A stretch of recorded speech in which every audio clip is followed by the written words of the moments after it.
Olá, meninos! Então, na aula desta semana, nós iremos entender e falar um pouco da legislação trabalhista, tá certo?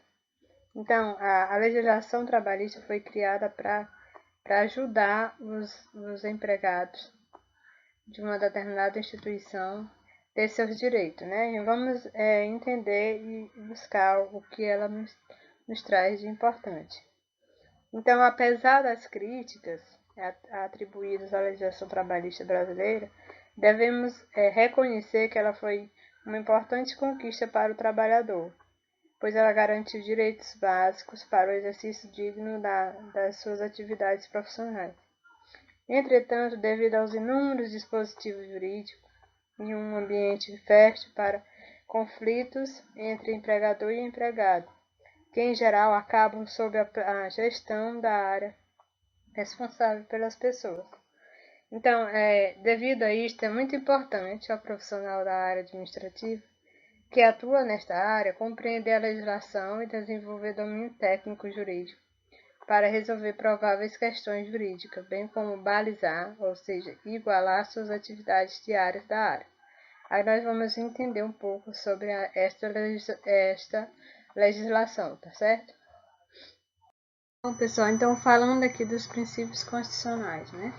As bases dos princípios trabalhistas estão estabelecidas na Constituição Federal de 1988, nos artigos 7 a 11, e estabelece.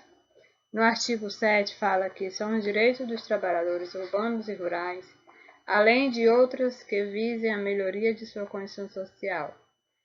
Aí tem vários incisos dentro deste artigo, que vai do 1º ao 34º. Cada um deles fala sobre uma determinada situação. Por exemplo, no inciso 1º, fala da relação de empregado protegido contra a despedida arbitrária ou sem justa causa. Nos termos da lei complementar que preverá indenização compensatória, dentre outros direitos.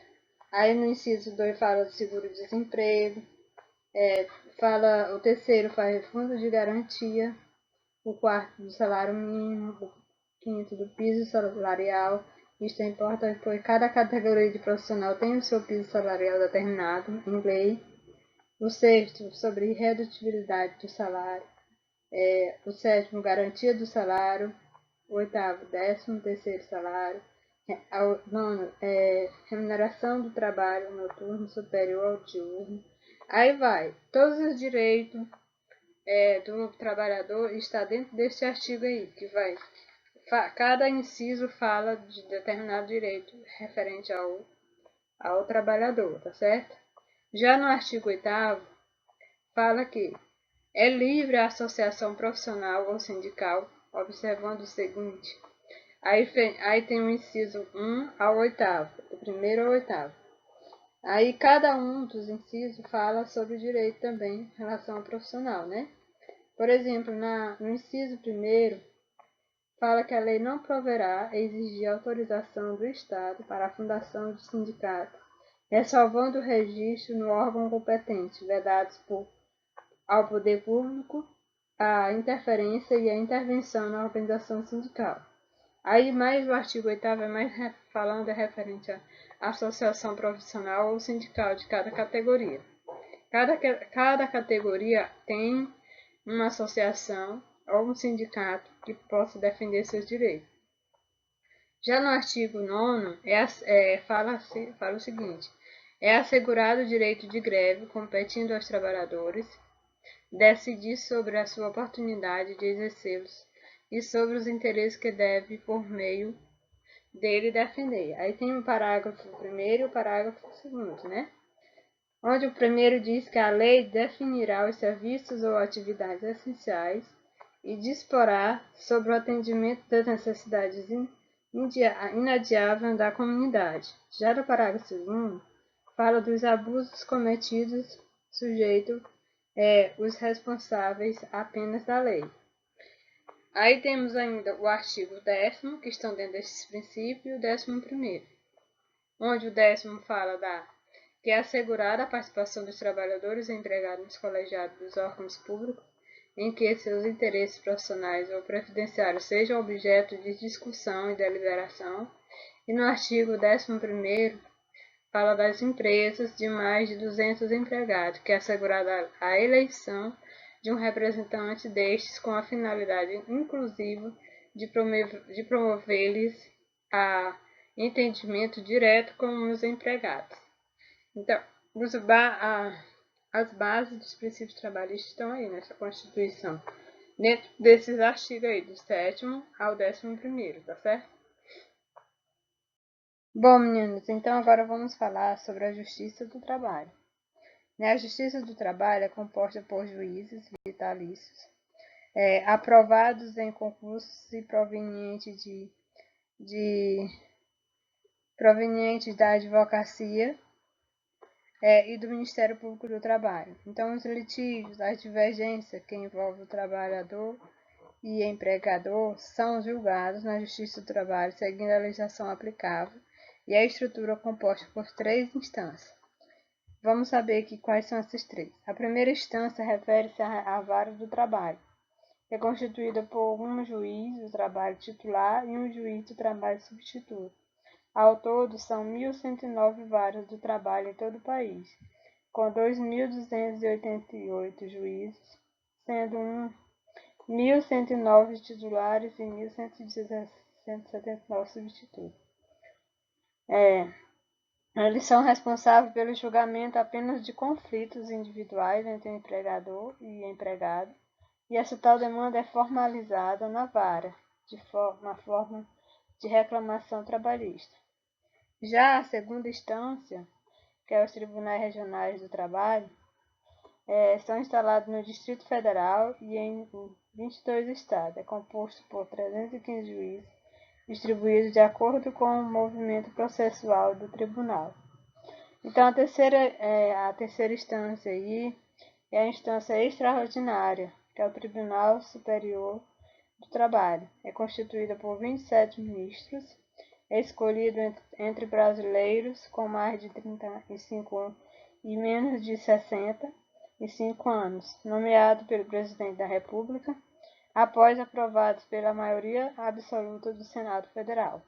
É como eles distribuem os juízes dentro dessas instâncias da Justiça do Trabalho, tá certo? Falando-se agora do direito do trabalho, o direito do trabalho também é conhecido como direito laboral e refere-se ao conjunto de normatizações jurídicas que regulam a relação entre o empregado e o empregador. Então, segundo Martins, em 2001, direito do trabalho é o conjunto de princípios, regras e instituições atinentes, no que diz respeito à relação de trabalho subordinada a situações análogas, visando a assegurar melhores condições de trabalho e sociais do trabalhador, de acordo com as medidas de proteção que eles são destinados. Segundo ele, este é o conjunto dos princípios, que é o direito de trabalho. Pessoal, e aí dentro dos direitos do trabalho, há normatizações que estão descritas em diversos ordenamentos jurídicos do qual citamos. Entre elas está a Constituição Federal de 1998, que já falamos sobre ela. Tem a consolidação das leis do trabalho pelo Decreto de Lei número 5.452 de 43, a Lei do Menor Aprendiz, que tem número 11.788 de 25 de nove de 2008, e demais instrumentos normativos. Entretanto, convém enfatizar que a legislação trabalhista é bem espessa, pois conta com diversas portarias, resoluções, instruções normativas e demais instrumentos que norteiam a relação empregatícia. Em exposto, o profissional da área deve estar atento aos inúmeros instrumentos jurídicos que norteiam e regulam a atuação da organização a qual está vinculado, devido às diferenciações existentes quanto à aplicações dos referidos instrumentos jurídicos.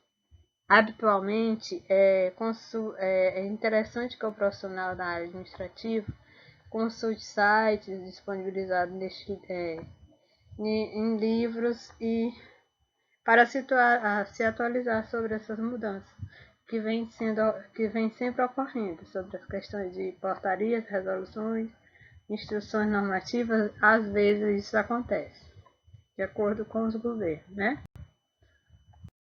Bom, falando aqui da consolidação das leis do trabalho, que é a CLT, né? Trata-se da principal norma legislativa brasileira referente ao direito do trabalho e ao direito processual do trabalho.